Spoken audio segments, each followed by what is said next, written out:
Bonjour, bienvenue à tous, bienvenue sur ma chaîne Créadi. Alors je m'appelle Elodie, j'ai 31 ans et ici je parle de couture. Je m'apprête à tourner ma vidéo avec mon petit chien qui est là. Ma vidéo donc bilan couture octobre 2022 avec un petit morceau de septembre 2022 aussi. Donc il y aura du vêtement et il y aura aussi une petite broderie. Alors n'hésitez pas à vous abonner, n'hésitez pas à aller voir les autres vidéos, n'hésitez pas à actionner la petite cloche, voilà, comme ça c'est fait, c'est dit. Et j'espère que cette vidéo vous plaira parce que c'est un peu difficile de trouver des vidéos qui plaisent et qui sont un peu regardées par un certain nombre de gens. Je suis encore en train de tâtonner à ce niveau-là, donc celle-ci j'espère qu'elle aura un peu plus de succès. Et je ne parle pas plus longtemps, c'est parti! Je commence tout de suite par ma combi short qui normalement, voilà, je vous la montre, hop, voilà, donc c'est une combi short comme ceci. Au début c'était pas censé être une combi short, c'était censé être une combi pantalon, mais il y a eu beaucoup de péripéties vis-à-vis du patron, je vais vous en parler. Donc je l'ai fait ici comme ça dans un tissu couleur ocre. C'est de la suédine avec des petits détails ici en biais. J'avais mis des petits détails en biais ici sur le côté des manches pour la finition. Il y a des petites pressions ici pour l'enfiler, des petites pressions métalliques pour la fermer. Une petite ceinture, des passants, encore des grandes poches ici sur le devant. Je vous mettrai les photos portées bien sûr, comme ça on s'en rend mieux compte. Je vais vous parler tout de suite du patron duquel c'est tiré. C'est donc ce patron, enfin ce magazine-ci, Fibre Mood. C'est le Fibre Mood, édition française numéro 18 février 2022. Et c'est la combinaison qui est ici, en dessin technique. Là. Et la photo, les petites photos du mannequin comme c'est présenté. Alors, vous allez me dire que la mienne elle est coupée, mais oui, je ne recommande pas du tout ce patron. J'ai été très déçue du patron et franchement si j'avais su, j'aurais jamais fait ce patron. Voilà, et je comptais en faire une deuxième, mais vu la difficulté, je n'en ai pas fait une deuxième. On nous dit que le mannequin ici sur la photo fait 1m74, mais moi aussi j'ai fait 1m74, mais ça va pas. Ça n'a pas été. Alors déjà, il faut savoir que j'ai passé mon temps à faire. Oui, si vous entendez les pattes de mon chien par terre, c'est mon chien. Voilà. Et donc il faut savoir que j'avais découpé mes pièces, j'avais monté mes pièces, j'avais tout bâti au fil à bâtir, ce que d'habitude je ne fais pas, mais ici comme c'était une grosse pièce, je l'ai fait. Ça passait tout juste à l'essayage, je me suis dit bon c'est tout juste, mais ça passe, ça va aller. Donc voilà, je coupe, je fais mes finitions, j'avance. Et puis ben, je l'essaye. Et là, il y a eu deux catastrophes. Déjà, la longueur de la jambe était... Enfin, c'est prévu d'être 7/8e. Bon, moi qui suis grande, je fais 1m74, c'était trop court. Même pour un 7/8e, enfin, je trouvais que ça n'allait pas du tout. C'était vraiment pas beau. Voilà, j'avais de l'eau dans les caves, comme on dit par chez nous, c'est-à-dire que c'était beaucoup trop court. C'était laid. Et en plus, sur le modèle, la jambe est un peu resserrée sur le bas. Donc ça faisait un drôle d'effet. Je ne l'avais pas du tout. Et à ce stade-ci, ben, pas moyen de rallonger le patron, pas moyen de rallonger la jambe. Donc qu'est-ce que j'ai fait? J'ai coupé, j'ai fait un short. Donc déjà, première déception, c'était pas le pantalon qui était prévu. Bon, faut dire, j'avais pas mesuré la jambe avant, j'avais pas tout mesuré sur le patron, mais j'avais fait une toile et je m'étais dit, enfin j'avais fait un essayage avant, je m'étais dit ça allait passer. C'est pas passé. Bon, je l'ai croppé, je l'ai coupé, ça va. J'ai rattrapé le problème. Le deuxième problème plus ennuyant, et je suis pas la seule à l'avoir eu parce que de ce que j'ai vu sur les réseaux sociaux, je suis pas du tout la seule, c'est que le buste, la hauteur du buste est beaucoup trop courte. C'est-à-dire que quand on enfile la combinaison, quand je l'ai enfilé, les coutures ont craqué. J'ai entendu 4 coutures craquer. C'est pas possible. Je peux pas. Parce que c'est une combinaison, donc on va devoir l'enlever plusieurs fois sur la journée pour aller aux toilettes. Je ne pouvais pas la laisser comme ça, même si elle passait, mais bon, fallait limite se battre pour qu'elle passe. Je me dis, c'est pas possible, je peux pas la laisser comme ça. Donc, désespoir, parce que je suis vite en désespoir aussi. Surtout que j'avais fait un essai, enfin bref. Donc, très, très mécontente, très vexée comme un pou. Mais je me suis dit, bon, il faut trouver une solution. Pour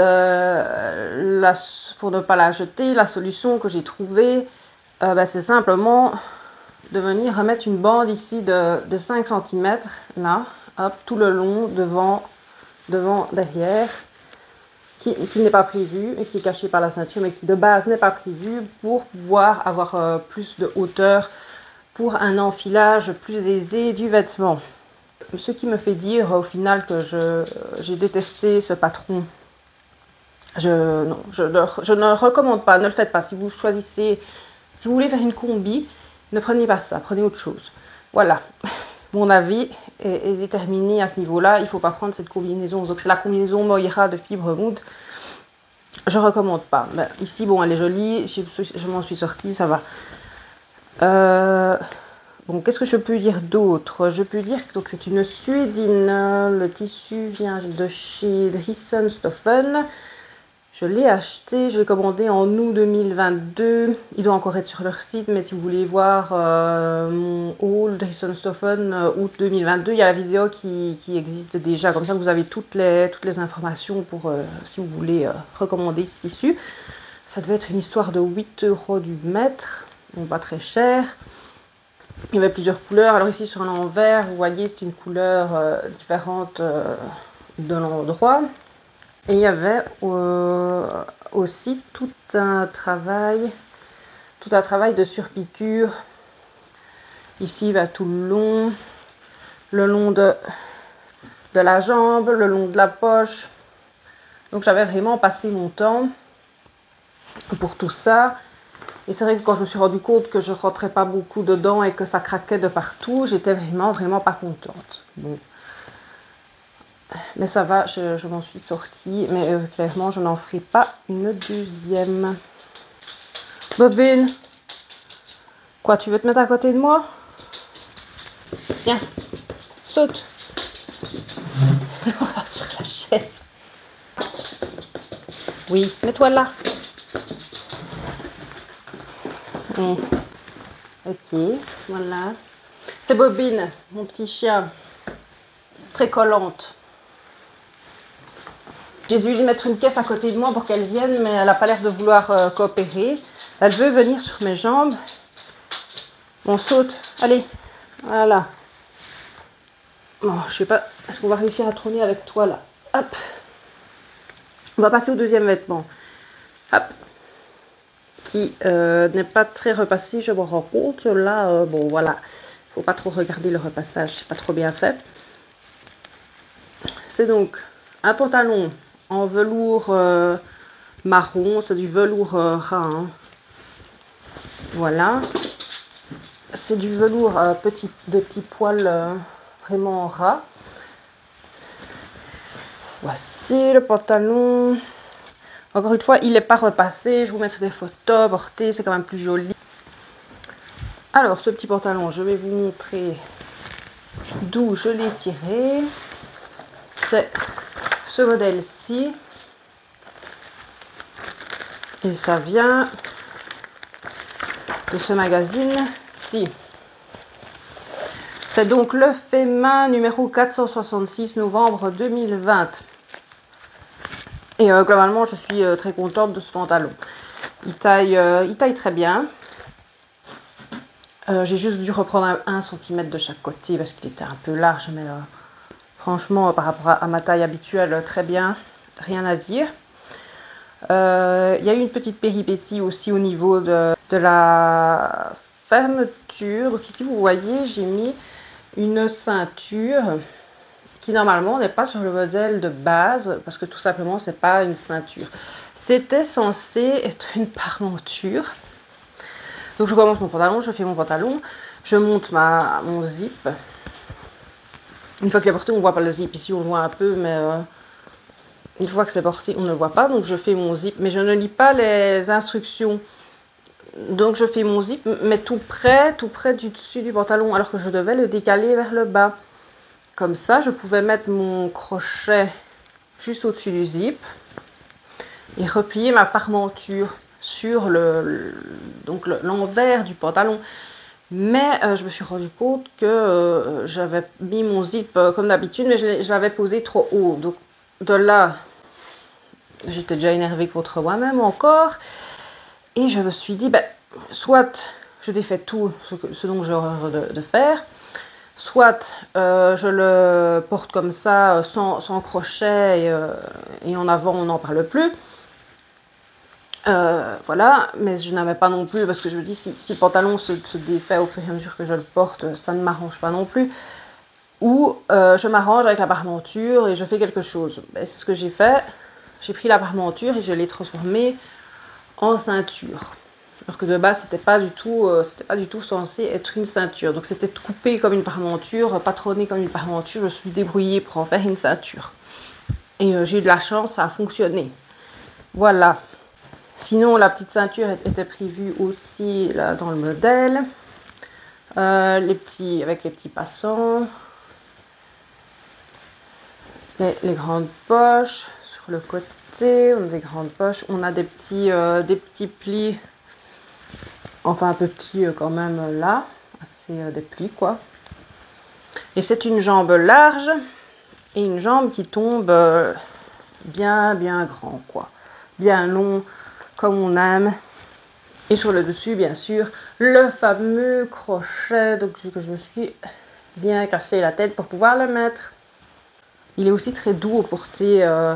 C'est un tissu qui vient, ce velours-là, vient de Drissenstoffen aussi, mais pas de cette année-ci. Je l'avais acheté l'année d'avant, l'année précédente. Je ne sais pas si on sait le retrouver.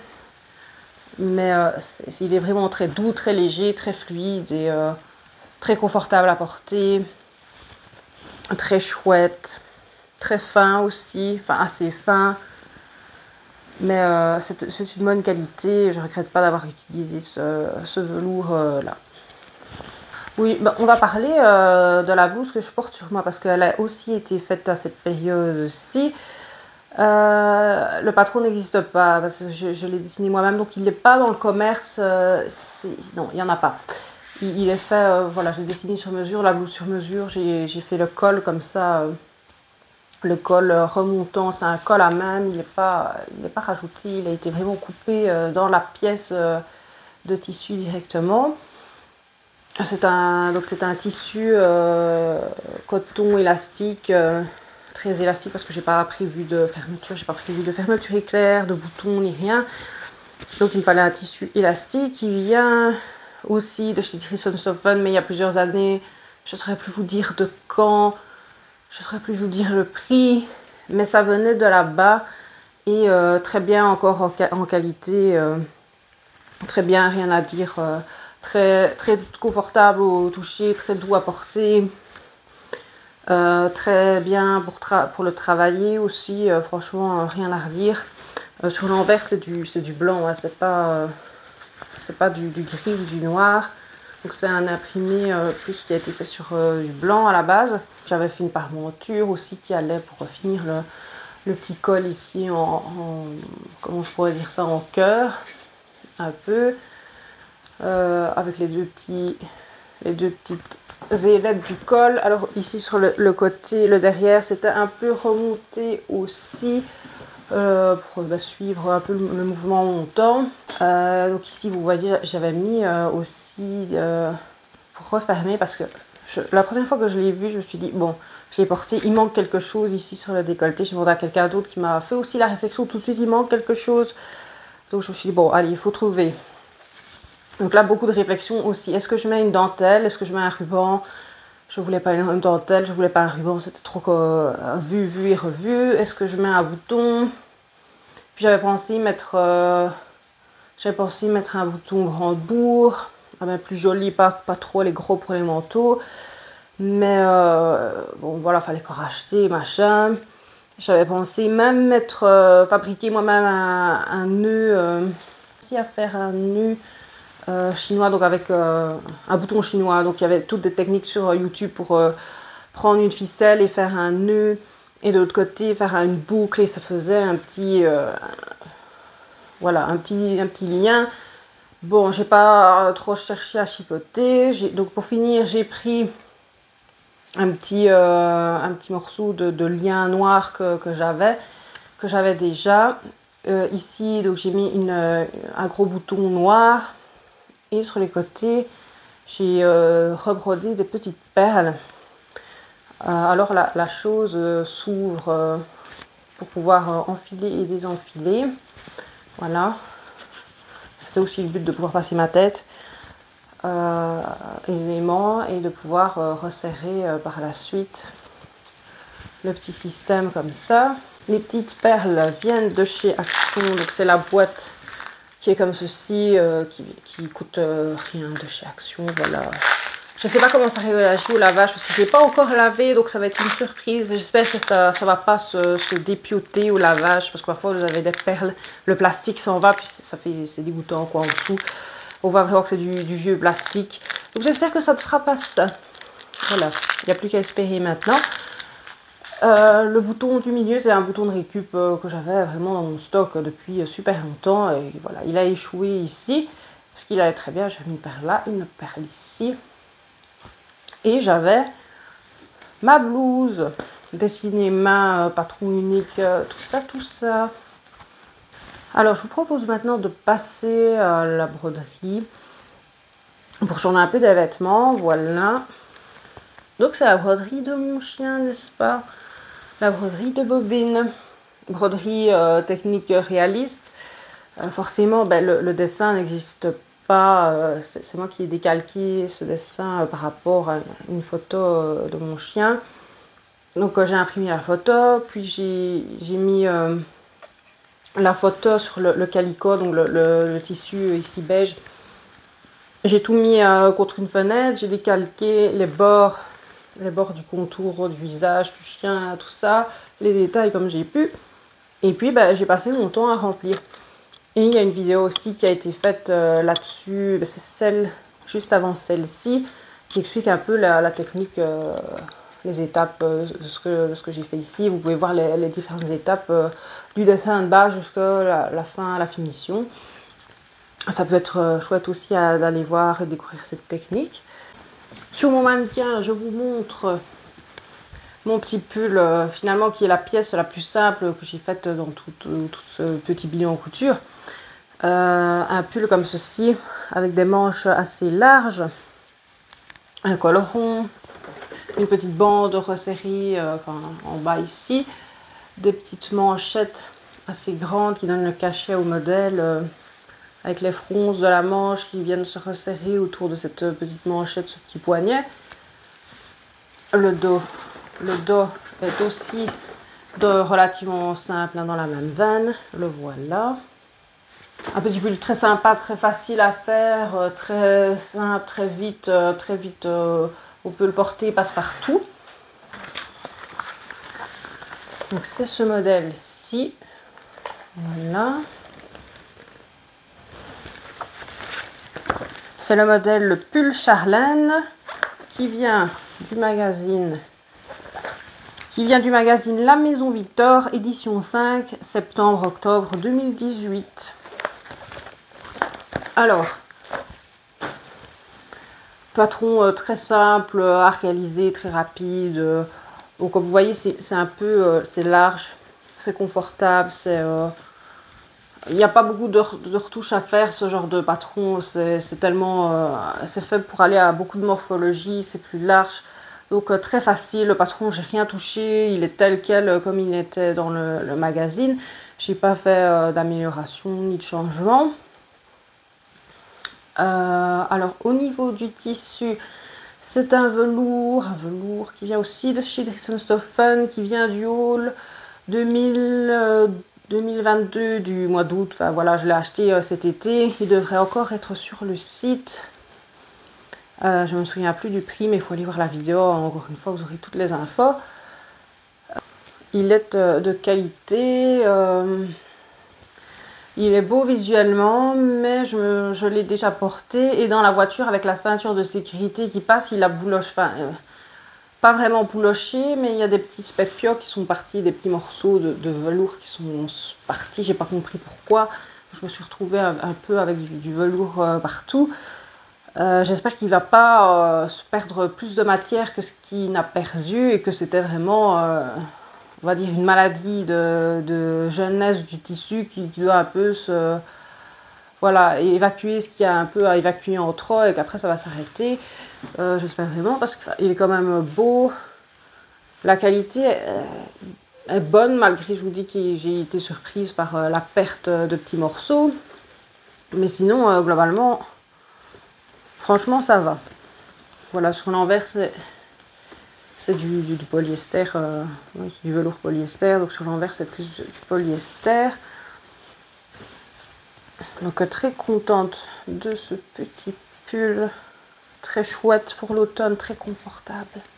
Alors le dernier vêtement de ce bilan couture d'automne, le voici. On va pas voir grand chose tellement il est large et grand. Voilà, c'est une cape. C'est une cape comme ceci, qui est assez longue, qui a ici de grandes poches sur le devant, qui a un grand zip pour fermer. Je vous mettrai toujours des photos pour qu'on voie mieux, parce que là on ne voit rien, on dirait une grosse couverture. Donc le patron vient d'ici. C'est la Maison Victor numéro 5, septembre-octobre 2020. Et c'est donc la cape Sigrid.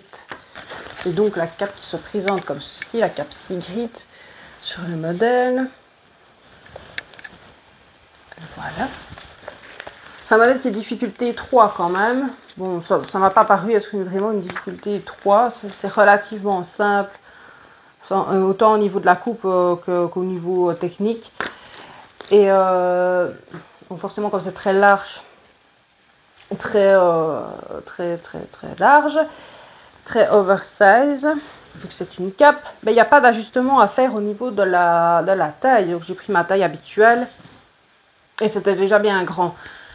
Alors au niveau du tissu, c'est un tissu que j'avais acheté il y a des années d'ici sur le marché, un marché en Belgique, mais je ne saurais même plus vous dire quand parce qu'il est resté des années dans une caisse avant que je trouve enfin quelque chose pour faire avec. Un tissu bleu avec des carreaux noirs, très très épais, avec un envers un peu plus doux que l'endroit. Oui, donc j'ai eu aussi quelques questionnements au fur et à mesure de faire cette cape, dans le sens où la matière il y a un peu de laine je pense dedans, mais je ne l'avais pas remarqué tout de suite et moi je supporte très difficilement la laine. Je trouve que ça pique, que ça gratte. C'est atroce pour moi d'avoir une matière comme ça. Donc le seul fait d'avoir la cape qui vient sur mon décolleté ou sur mon cou, sur même le visage, un peu insupportable pour moi. Donc je me suis dit, bon, qu'est-ce que je fais? Est-ce que j'abandonne tout? Est-ce que je jette tout en cours de route? Sachant que j'avais quand même fait des raccords au niveau des carreaux. Parce qu'au dos, il y avait une couture, mais j'ai passé mon temps à faire les raccords des carreaux. Et donc là, la couture passe ici tout le long. J'avais quand même fait mes raccords horizontaux. Pareil pour le devant. Et pareil pour les poches qui sont ici, qui sont tellement raccordées qu'on ne les voit même pas, je pense, à la caméra. Donc j'avais quand même bien passé mon temps à tout ça. Et je me dis, bon, j'ai pas envie de le jeter. Qu'est-ce que je fais? Est-ce que j'essaie de trouver quelqu'un pour le donner? J'étais dégoûtée parce que je voulais une cape depuis super longtemps. Et bon, bref, de toute façon, au point où j'en étais dans l'avancement de mon projet, je me suis dit, bah, je vais le finir parce que ce serait bête de l'arrêter alors qu'il est quasiment fini. Donc j'ai été m'acheter mon petit zip, mon gros zip manteau, qui d'ailleurs les zips manteaux 65 cm de long comme ça avec double curseur. Ça coûte déjà assez cher. J'ai payé quand même 7,90 € si je dis pas de bêtises à la mercerie. Mais voilà. Donc je me suis dit, bon allez, je vais le finir et je verrai bien ce que je fais après. Je pensais doubler parce qu'il y avait sur le patron, enfin il n'était pas doublé, mais il y avait moyen d'avoir une explication pour pouvoir doubler. Et finalement, ben, je ne l'ai pas doublé, ne sachant pas si j'allais le mettre, si j'allais le donner. J'ai pas mis plus de frais, j'ai pas passé plus de temps. Et finalement, je crois que je vais quand même la garder. Parce que voilà, je pense que je vais la garder. Je vais m'arranger pour mettre un pull en dessous, ou un foulard, ou un col roulé, et ne mettre que quand je suis sûre que ça touche pas ma peau, ou que ça touchera très peu ma peau, si je peux ouvrir un peu le zip sur le devant, et pouvoir voilà, supporter la matière qui est une pétouille piquante à mon goût, même trop piquante. Mais voilà, je pense que je la trouvais quand même grâce à mes yeux. Je vais garder. Le tissu pèse un poids de fou parce qu'il est tellement épais, c'est vraiment limite un tissu de couverture. Truc de dingue. Et oui, au niveau du tombé, pendant les essayages, je trouvais que ça ne ressemblait à rien non plus. Donc je me dis, mon Dieu, qu'est-ce que c'est trop grand. Ça ressemble à rien, on dirait une vieille couverture. Qu'est-ce que c'est que ça? Mais finalement, une fois que le col a été mis, que tout a été fait, je me dis, bon allez, ça passe. C'est vraiment une question d'habitude. J'ai pas l'habitude de me voir dans des vêtements aussi grands, mais ça va passer. Il est vrai que le patron, il est un peu bâtard entre la couverture, le manteau et la cape. Et on dirait qu'ils n'ont pas trop su vers quoi se tourner. Mais l'avantage, c'est quand même qu'il y ait des grandes manches prévues et pas juste un trou dans la cape, comme c'est souvent le cas qu'on voit, il y a juste un trou où c'est son bras, que le bras est à l'air, qu'il a froid, et qu'en plus quand on fait un mouvement, ben j'imagine que la cape suit et qu'on est un peu ennuyé. Qu'ici au moins il y a une manche, bon tout reste à peu près en place, à sa place, et tout ne virevole pas au moindre coup de vent, et le bras est quand même couvert assez loin sur l'avant-bras. Donc voilà, pour l'hiver, franchement, avec un pull, ça va le faire en dessous. Ben voilà, la vidéo touche à sa fin, j'espère qu'elle vous aura plu. N'hésitez pas à laisser un commentaire, ça me fait super plaisir de voir, d'avoir des retours, d'avoir des commentaires, de voir ce que les gens pensent, si vous avez eu un coup de cœur, si vous pensez que vous allez refaire un de ces modèles, comment vous l'auriez vu, dans quel autre tissu, dans quel autre motif. C'est toujours intéressant d'avoir d'autres avis, d'avoir un retour, et moi ça m'encourage aussi. Donc n'hésitez pas, lâchez-vous dans les commentaires, toujours gentiment et constructivement bien sûr. Voilà, je vous souhaite une bonne journée, une bonne nuit, une bonne matinée, ça dépend à quelle heure vous allez regarder ceci. Je vous dis à bientôt.